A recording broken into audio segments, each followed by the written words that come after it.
Maharishi. Why can Jyotish be properly learned from books alone, and why is a good teacher necessary? Well, Brahman, once again, you've asked me a very good question, and something I've actually thought about quite a bit myself. So the ancient Sanskrit texts, you can learn a lot from them. In fact, at some point in your development as a Jyotish, one should be absorbing these and studying these very closely.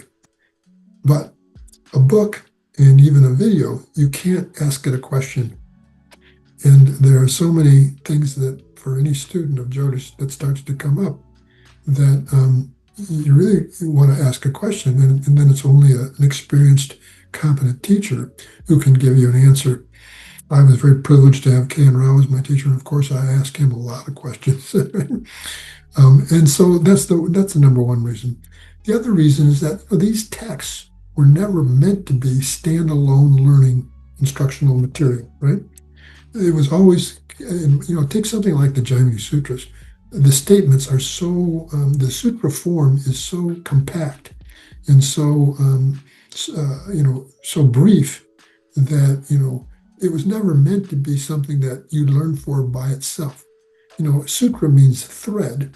And so what it was meant to be is just the thread of an idea that then the teacher would take that thread and then weave a beautiful tapestry of meaning, showing this instance where it would apply, how it would be a bit different in this instance. And so it's that guru, that teacher really understands the essence of what's being communicated, that can then elaborate on it and make it clear to the student and to show examples. The Sanskrit texts contain no examples, right?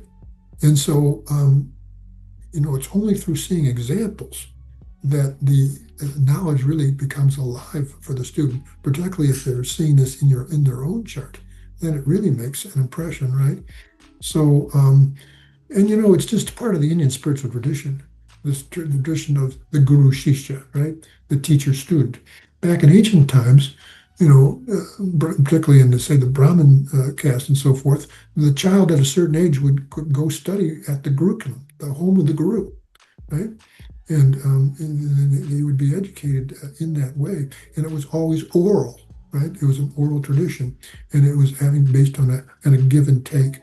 So, you can learn a lot of Jyotish from studying good books and articles and even watching good videos, but you really need a teacher, and because you need someone who can respond to questions and to clarify things for you.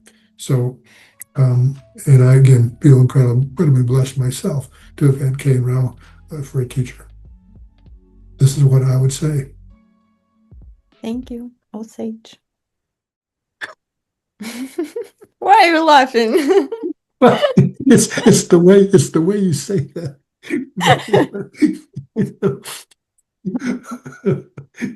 I can delete this.